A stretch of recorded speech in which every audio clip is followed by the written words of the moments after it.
So first of all a very very good morning to all of you. विद्यार्थी मित्रांनो, आपला जो chapter running चालू आहे structure of atoms and nuclei, या चॅप्टरचा आज आपण पुन्हा एक इम्पॉर्टंट टॉपिक टीच करणार आहोत. या चॅप्टर मध्ये प्रिव्हियस टॉपिक मध्ये आपण कोणते कोणते काय काय टीच केलं आहे? Postulates first, second and third, their derivation, total energy, बरोबर. त्यानंतर potential energy is equal to minus choice of kinetic energy, energy level diagram आणि बोहर्स फॉर्म्युला. हे सगळे आपण इम्पॉर्टंट टॉपिक प्रिव्हियस लेक्चर मध्ये टीच केले आहे. जर कोणी या इम्पॉर्टंट टॉपिकला जर अबसेंट असणार ते व्हिडिओ बघू शकतात. ऍज इट इज आपल्या जो सर्व व्हिडिओ अवेलेबल आहे. आजचा आपला टॉपिक आहे radioactive decay law. Which topic? Radioactive decay law. मग हा रेडिओ ऍक्टिव्ह डिके लॉ म्हणजे काय? Decay means disintegration. Decay means, बोलत जा. डिके मीन्स काय? डिसइंटिग्रेशन. आणि what is mean by disintegration? Disintegration म्हणजे आपण जनरली काय सांगू शकतो?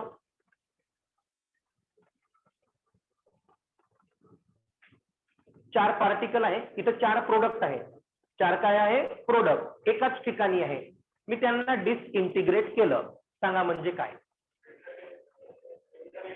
वेगळं वेगळं केलं. Very good. म्हणजेच आपण डिसइंटिग्रेशन म्हणजे सेपरेशन म्हणू शकतो. काय म्हणू शकतो? हाच आपला आजचा लॉ आहे. आज आपला काय आजचा लॉ? डिसइंटिग्रेशन म्हणजे radioactive decay law. But हा radioactive decay law teach करत असताना तुम्हाला काही इंटिग्रेशनच्या फॉर्म्युल्यांचं काम पडणार आहे. ओनली 2 फॉर्म्युले. First, integration dx upon x हा असतो log of mod of x plus c. इंटिग्रेशनची साइन कॅन्सल झाल्यानंतर आपण प्लस काय लिहत असतो? c.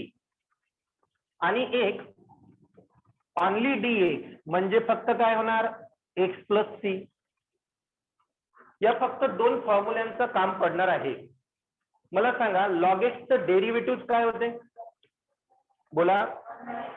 लॉग एक्सचं डेरिव्हेटिव्ह तो 1/x चं इंटिग्रेशन लॉग एक्स. समजलं? डेरिव्हेटिव्ह आणि इंटिग्रेशन हे एकमेकाला कन्वर्जन असतात. ते एकमेकांचे 1/x चं इंटिग्रेशन काय झालं? Log x. हे 2 फॉर्म्युले कामी पडणार आहे. आणखी एक नोट, जर इकडे लॉग एक्स इक्वल टू एखादी टर्म असली, कोणती पण टर्म पकडा, मी ए पकडला. लॉग एक्स इक्वल टू जर ए असला आणि या लॉगला जर मी या साईडला कन्वर्ट केलं तर तो 1/log होणार. काय होणार? आणि 1/log in terms of logarithmic त्याला आपण ई म्हणतो. काय म्हणतो? म्हणजे या लॉगला जर मी या साईडला जर ट्रान्सफर केलं तर तो येणार x equal to e raise to a. नेहमी लक्षात ठेवायचं. लॉगला जर ट्रान्सफर केलं तर तो कशामध्ये कन्वर्ट होतो? E raise to the power. E raise to the power. जी टर्म असणार तो त्याचा काय बनणार? पॉवर. हे लक्षात ठेवायचं आहे. आणि या 2 फॉर्म्युल्याचं आज मी जे डेरिव्हेशन घेणार आहोत या डेरिव्हेशन मध्ये काम आहे. ओके. आता आपण क्वेश्चन नोट करू. आधी तुम्ही एक काम करा, बुक मध्ये कुठेही मार्जिनच्या वर किंवा बाजूला हे नोट करून घ्या. म्हणजे तुम्हाला आयडिया येणार का जेव्हाही हे डेरिव्हेशन आपण घरी जाऊन डबल रीड करू तर आपल्याला या फॉर्म्युल्यांचं काम लागणार आहे.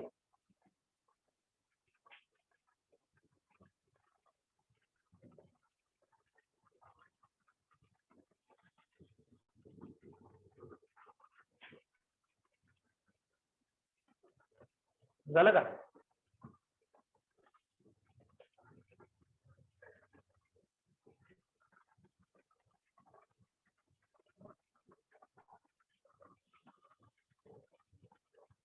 सिंपल आहे एकदम. मस्त topic radioactive decay law. फक्त बोर्ड कडे केअरफुली समजून घ्या. क्वेश्चन लिहा आता. Explain radioactive decay law. Explain radioactive decay law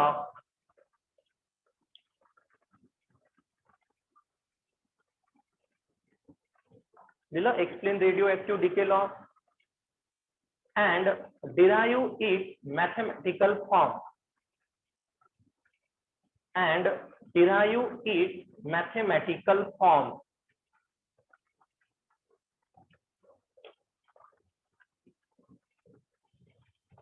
And derive its mathematical form. Okay, see here carefully. आता विद्यार्थी मित्रांनो, आधी तुम्ही आन्सर मध्ये लिहा रेडिओ ऍक्टिव्ह डिके लॉ.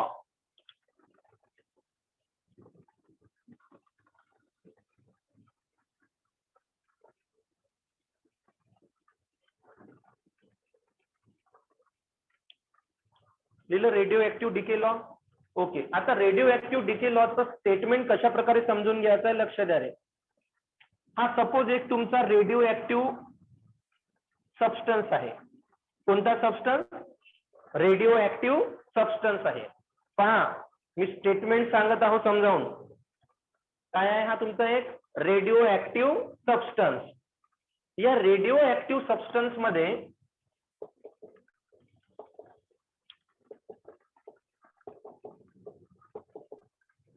एक हा रेडिओ ऍक्टिव्ह सबस्टन्स आहे. या रेडिओ ऍक्टिव्ह सबस्टन्स मध्ये किती न्यूक्लियस प्रेझेंट आहे सांगा लवकर. या रेडिओ ऍक्टिव्ह सबस्टन्स मध्ये न्यूक्लियस किती प्रेझेंट आहे? 5 प्रेझेंट आहे. तर हा 5 सेपरेट पार्ट मध्ये काय होणार? डिसइंटिग्रेट होणार. किती न्यूक्लियस प्रेझेंट आहे? तर तो बराबर किती पार्ट मध्ये डिवाइड झाला? 5 पार्ट मध्ये. हा पण एक रेडिओ ऍक्टिव्ह सबस्टन्स आहे. या रेडिओ ऍक्टिव्ह सबस्टन्स मध्ये किती न्यूक्लियस प्रेझेंट आहे? किती? तर तो किती पार्ट मध्ये डिवाइड होणार? 3 पार्ट. यावरून तुम्ही काय सांगू शकता? यावरून तुम्ही अंदाजा काय लावू शकता? बोला. हा Rishikesh. Number of nucleus is equal to number of parts. Okay, म्हणजे आपण काय म्हणू शकतो का रेडिओ ऍक्टिव्ह सबस्टन्स हा जेव्हाही डिसइंटिग्रेट होणार, रेडिओ ऍक्टिव्ह सबस्टन्स हा जेव्हा काय होणार? डिसइंटिग्रेट, तो तेवढाच डिसइंटिग्रेट होणार जेवढे त्यामध्ये नंबर ऑफ न्यूक्लियस काय असणार? Present. Yes or no? Radioactive substance हा काय होणार आहे? डिसइंटिग्रेट. पण तो किती पार्ट मध्ये डिसइंटिग्रेट होणार? जेवढ्या त्यामध्ये काय प्रेझेंट असणार? न्यूक्लियस. जितके न्यूक्लियस प्रेझेंट असणार तो तेवढ्याच पार्ट मध्ये काय होणार? डिसइंटिग्रेट. मग याचं तुम्हाला स्टेटमेंट कसं लक्षात ठेवायचं आहे? The radioactive decay law state that the radioactive decay law state that the rate of disintegration of radioactive substance, the rate of disintegration of radioactive substance. Disintegration समजलं ना? Disintegration म्हणजे मी काय सांगितलं? Separate. The rate of disintegration of radioactive substance. बोला. The rate of disintegration of radioactive substance is directly proportional to the number of nucleus present in that substance. Is directly proportional to the number of nucleus present in that substance. Very simple. एखादा radio substance तेवढ्याच part मध्ये disintegrate होणार. एखादा radio substance तेवढ्याच part मध्ये काय होणार? Disintegrate, जेवढे न्यूक्लियस त्या सबस्टन्स मध्ये काय असणार? प्रेझेंट. जेवढे न्यूक्लियस प्रेझेंट तेवढाच तो काय होणार? डिसइंटिग्रेट. यामध्ये किती न्यूक्लियस प्रेझेंट आहे? 5. तर तो किती पार्ट मध्ये डिवाइड झाला? 5. यामध्ये किती न्यूक्लियस प्रेझेंट आहे? 3. तर तो किती पार्ट मध्ये डिवाइड झाला? 3. The rate of disintegration of radio substance, बोला. Once again, the rate of at any instant, कोणत्याही टाइमला, बरोबर. The rate of disintegration of radio substance at any instant is directly proportional to the number of nuclei present in that substance. समजलं का? Radio substance तेवढाच disintegrate होणार जेवढे त्यामध्ये nucleus काय असणार, present. The rate of disintegration of radio substance at any instant,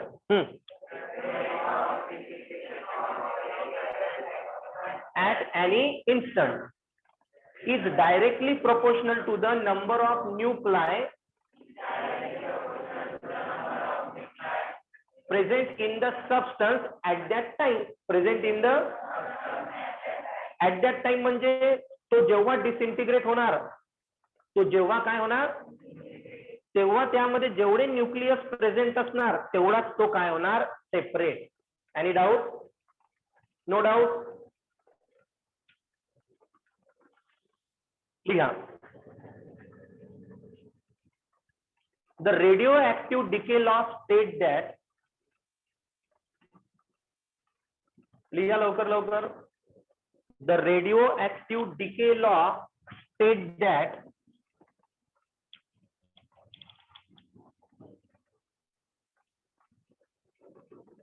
the rate of disintegration of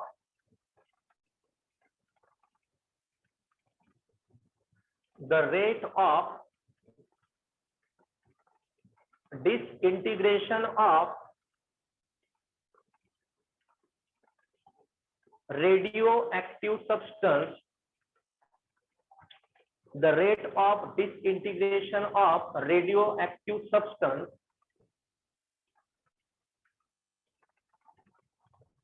is directly proportional to the rate of disintegration of radioactive substance at any instant. असं लिहा आधी.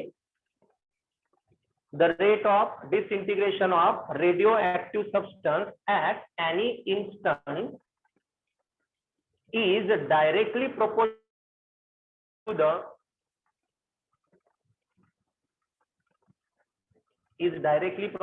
the number of nucleus present in the substance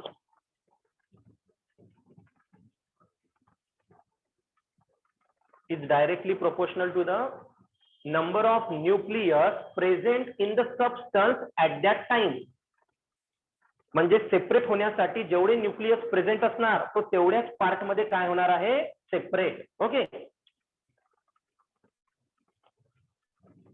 त्यानंतर heading टाका expression.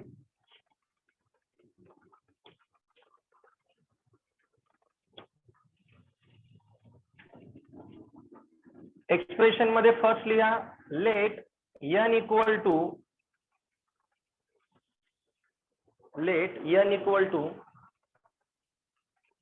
नाही तर n0 लिहा. Let n0 equal to number of atom, n0 equal to number of atom present,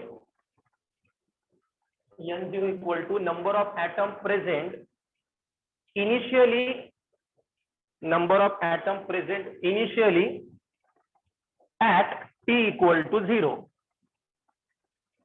Number of atom present initially at t equal to 0. त्यानंतर लिहा n equal to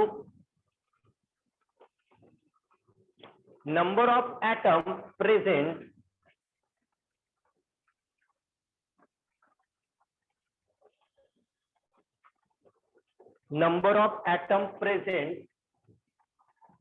at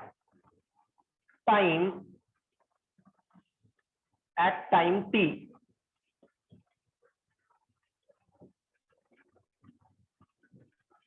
त्यानंतर लिहा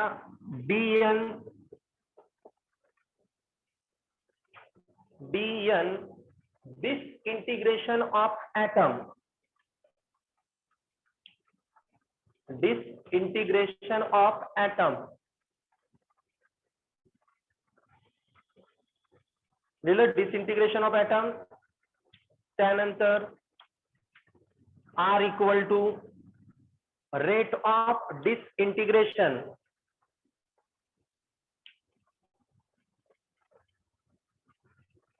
R equal to rate of disintegration. आणि आता बोर्डकडे लक्ष द्या.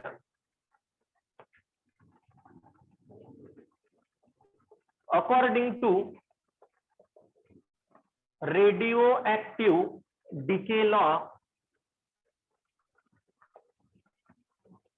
according to काय लिहिलं मी, radioactive decay law, minus dN by dt directly proportional to n, minus dN by dt directly proportional to n. n म्हणजे number of atom आणि dN by dt म्हणजे डिसइंटिग्रेशन. आपला लॉस काय आहे, तेवढाच डिसइंटिग्रेट होणार जेवढे न्यूक्लियस काय असणार प्रेझेंट. Yes or no. आता मला एक सांगा, इथं मायनस साइन काय डिनोट करत आहे, तिथं मायनस साइन का बरं आली? एनीवन? यस बेटा, रेडिओ ऍक्टिव्ह आहे म्हणून. ओके, नो, हा काय म्हटलं? नाही. एनीवन? टॉपिक?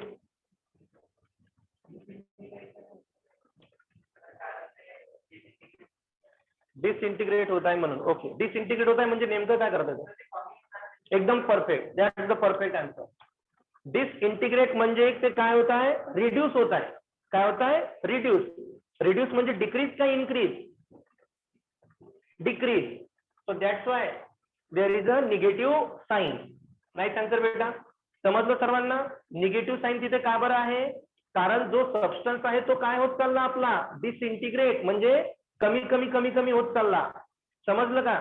म्हणून तिथं आपण कोणती साइन इंडिकेट केली आहे? Minus. Any doubt? After that minus dN by dt equal to lambda n. Directly प्रोपोर्शनलची साइन मी कॅन्सल करून तिथं कोणती साइन घेतली? इक्वल. कारण लॅम्बडा काय घेतला मी? कॉन्स्टंट. मग लॅम्बडा म्हणजे काय? Where lambda equal to radioactive constant.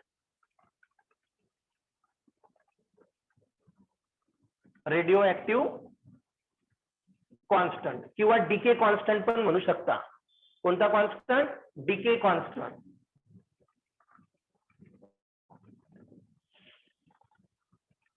After that ही मायनस साइन मी या साइडला देऊ शकतो. काय होणार? dN by dt minus lambda n. dN by dt equal to काय आलं? Minus lambda n. आता हा जो n आहे, हा n या साइडला येऊन काय होणार? डिवाइड. n या साइडला येऊन डिवाइड होणार. कारण आपण काय करू, n ची टर्म dn कडे देऊ, dt त्या साइडला करून दाबू.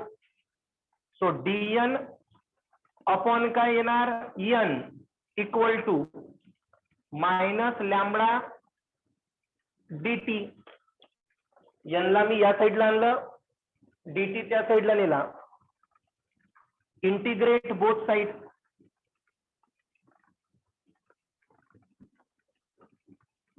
Integrate both side. dn upon n equal to minus lambda dt. दोन्ही साइडनं काय केलं मी आता? इंटिग्रेट केलं. हा dn अपॉन n आहे, dn अपॉन n. याला मी आधी ऍज इट इज नोट करतो.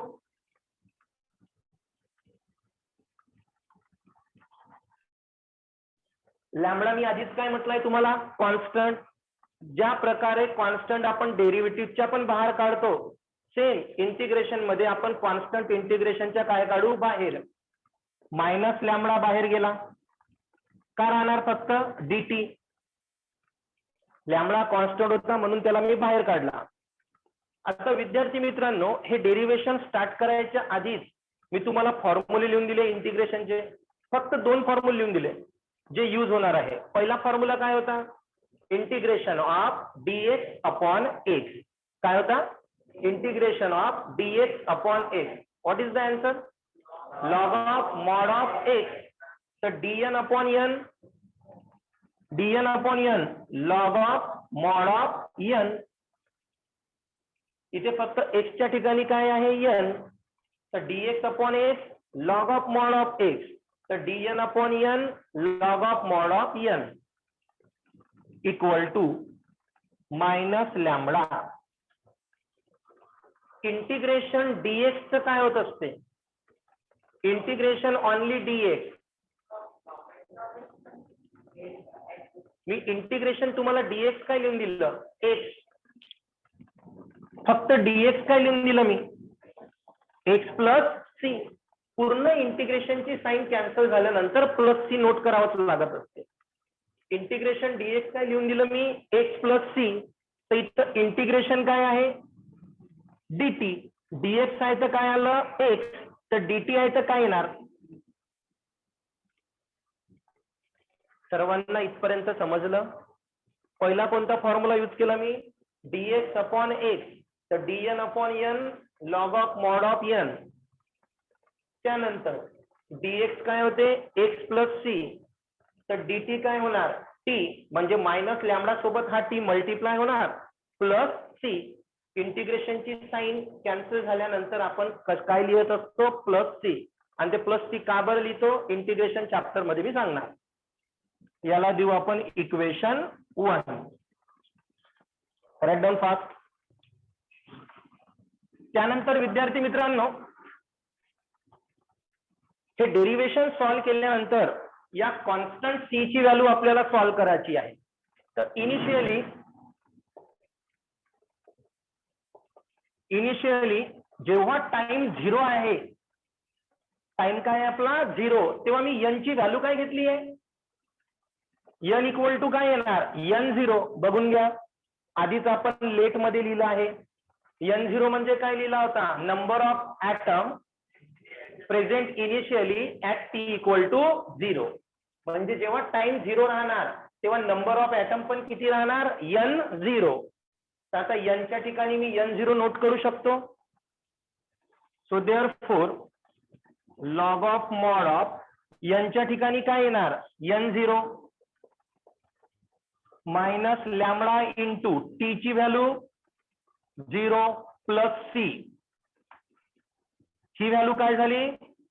0. काय आला?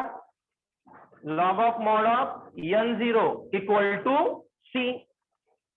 Therefore, इक्वेशन 1 becomes, काढली आपण c ची व्हॅल्यू. ही c ची व्हॅल्यू इक्वेशन 1 मध्ये काय करायची? आता पुट अप. काय होणार इक्वेशन 1 सांगा? Log of mod of n equal to minus lambda t plus c च्या ठिकाणी व्हॅल्यू कोणती येणार? Log of mod of n0. Okay. हा प्लस या साईडला येऊन काय होणार? Minus.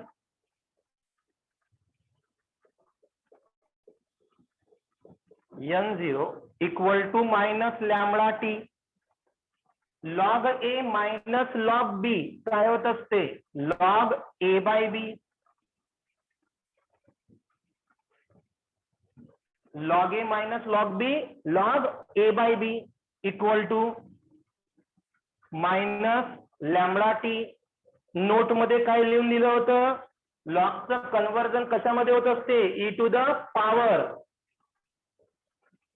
So n upon n0 equal to log जर त्या साईडला नेला तर तो कशामध्ये कन्वर्ट होणार? e to the power. So e value कोणती राहिली? Minus lambda t. ते त्याच्या रेस्टू मध्ये जाणार, गेली रेस्टू मध्ये. आणि n0 काय होणार आता? मल्टिप्लाय.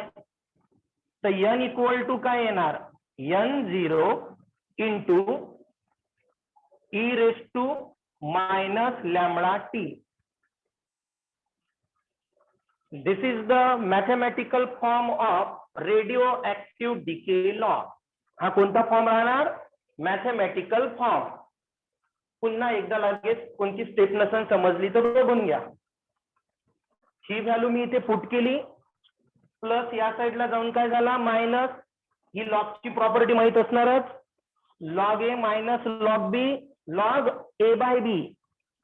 लॉगला जर त्या साईडला कन्वर्ट केलं कशामध्ये झाला तो? E raise to. व्हॅल्यू कोणती होती? Minus lambda t, e raise to minus lambda t झाला. n0 त्या साईडला जाऊन काय झाला? मल्टिप्लाय. Write down.